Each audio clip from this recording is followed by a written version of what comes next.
আসসালামু আলাইকুম। Hello everyone, কি অবস্থা সবার, কেমন আছেন সব? আশা করি যে যেখানে আছেন অনেক অনেক ভালো আছেন। তো বন্ধু, আজকে যে ভিডিও টপিকটা কি করে একটি প্রফেশনাল ভাবে একটা ফেসবুক পেজ ক্রিয়েট করতে বা তৈরি করতে হয় সে বিষয়ে আলোচনা করবো। অর্থাৎ কিভাবে একটা ফেসবুক পেজ তৈরি করবেন, কিভাবে পেজটাকে কাস্টমাইজ করবেন, কিভাবে সব কিছু মানে সেট আপ করবেন বা প্রফেশনাল লুক দেবেন সে বিষয়ে আলোচনা করবো।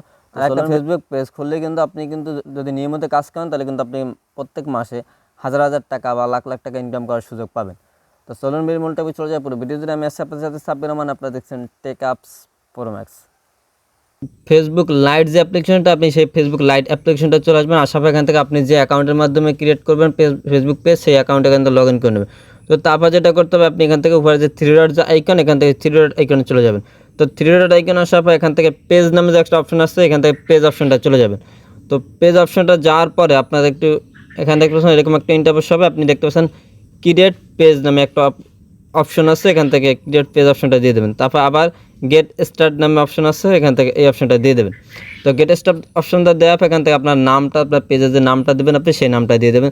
তো আমি আমার পেজের নামটা দিয়ে দেবো। আপনার চাইলে আমার এই পেজটা ফলো করতে পারেন বা ইউটিউব চ্যানেল এই চ্যানেলটা সাবস্ক্রাইব করতে পারেন। তো আমি এখান থেকে আমার পেজটার নামটা দিয়ে দেবো। তো নামটা দিয়ে নেক্সট নামে অপশনটা নেক্সট অপশন দিয়ে দেবো। তারপর এখান থেকে অবশ্যই ক্যাটাগরি, অ্যাড ক্যাটাগরি, আপনি কোন রিলেটেড ভিডিও বানান সেই রিলেটেড কিন্তু এখান থেকে ক্যাটাগরি দিতে হবে। তো আপনি চাইলে 2-3টে ক্যাটাগরি দিতে পারেন, এখানে আপনি আপনার মতো করে দিতে পারেন। পার্সোনাল ব্লগ বা প্রোডাক্ট সার্ভিস, আপনি যে সম্পর্কে বলতেছেন সেটা দিয়ে দেবেন। 3টা ট্যাগ দিয়ে দেবো, 2-3টে ট্যাগ দিয়ে আমি এখান থেকে নেক্সট দিয়ে দেবো।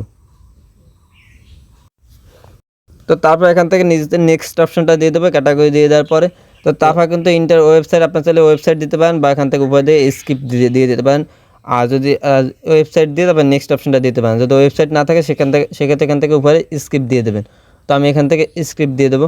তো স্কিপ দিয়ে দেওয়ার পর কিন্তু তারপর এখান থেকে আপনি চাইলে আপাতত profile pic, cover photo add করতে পারেন, অ্যাড দিয়ে ডান দিতে পারেন বা স্কিপ দিতে পারেন। তো আমি এখান থেকে আপাতত স্কিপ দিয়ে দেবো।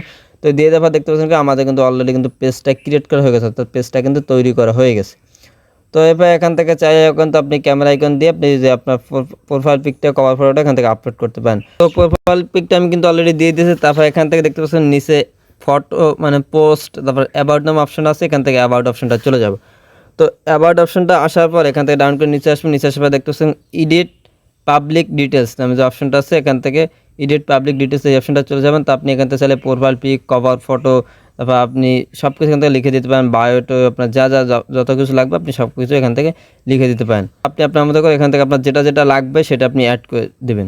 আশা করি বুঝতে পারছেন যে কী করে কী করতে হয়। তো ভালো থাকবেন, সুস্থ থাকবেন, আল্লাহ হাফেজ, আসসালামু আলাইকুম।